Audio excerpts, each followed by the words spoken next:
ఇబ్రహీం ఈ వ్యాపారంలో 12 సంవత్సరాల నుంచి ఉన్నాడు. ఈ 12 సంవత్సరాల నుంచి వ్యాపారంలో అతనికి చాలా నష్టమైంది. అప్పుడు 1 crore రూపీస్ నష్టమైంది. ఇదే ఇబ్రాహిం గాడు నా మీద అటాక్ చేసిండు 2 నెలల కింద. ఇంత ముందుకు ఒడిశాలో 2 పోలీసులను చంపిండు బండెక్కిచ్చి జైల్లో.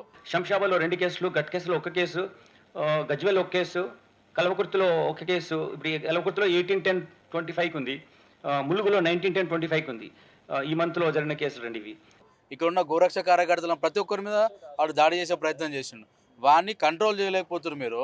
ఏజ్ 24 ఉంది accused main accused. So last 12 years నుంచి వ్యవహారం చేస్తున్నాడు అంటున్నారు. అంటే చైల్డ్ లేబర్ మన what you call child in conflict ఇలా చాలా మంది ఉన్నారు కదా. మీకు ఇక్కడ నేను సీజ్ చేసిన పిస్టల్ ఉంది. ఈ పిస్టల్ ఎక్కడి నుంచి వచ్చిందంటే ఈ నేరస్తుడు ఇబ్రహీం ఒక ఫ్రెండ్ ఛత్తీస్గఢ్ ఫ్రెండ్ చెప్తే అతను ఒక ఈ ట్రాన్స్పోర్టేషన్ డ్రైవర్తో ఛత్తీస్గఢ్ నుంచి పంపించినప్పుడు ఆరాంఘర్లో ఉంటాడు అతను. ఆరాంఘర్లో ఉన్న అతన్ని ఇతనికి ఇబ్రహీంకు ఆ వెపన్ కంట్రీ మేడ్ వెపన్ ఇవ్వడం జరిగింది. రీసెంట్ టైంలో వచ్చింది, రీసెంట్గానే తెచ్చుకున్నాడు.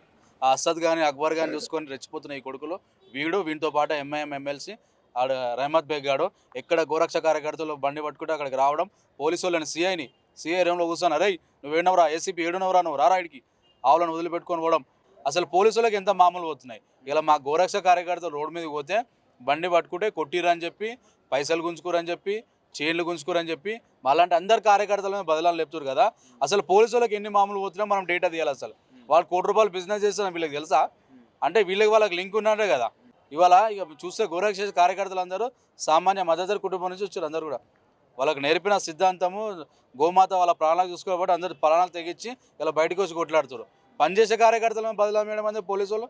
మీకు దమ్ముంటే స్లాట్ రోజులు పనిచేయండి, మేము బయటికి రాం, మీరు పట్టుకోండి గోరక్ష, మీ పని మేము చేస్తున్నాము. మీరు సిగ్గు లేకుండా మీరు పోలీస్ స్టేషన్లో వండుకొని మమ్మల్ని అంటారు కదా. దీని మీద ఈ 5 లక్షలు అవుతుందో ₹1 అవుతుందో డీలింగ్లు పోలీసు వాళ్ళకి తెలిసి ఉంటాయి డీలింగ్లు. ఎందుకంటే వాళ్ళకి మామూలు పోతున్నాయి కానీ నెలకు మామూలు పోతున్నాయి కాబట్టి వీళ్ళు గోరక్ష కార్యకర్తల మీద దాడులు చేసిన వాళ్ళు ఎవరి మీద కూడా నా మీదనే కారు పెట్టి అవుటర్ రింగ్ మీద కుదురుతా ఇంతవరకు అన్ని మీద చర్య తీసుకోలే. ఒకవేళ ఆ రోజే తీసుకుంటే ఇలా ఈ ఇన్సిడెంట్ కాకపోతున్నా కానీ నా సాయంత్రం దీన్ని గోరక్ష దళాలు కూడా విహెచ్పి నుంచి అందరం తీవ్రంగా ఖండిస్తున్నాం.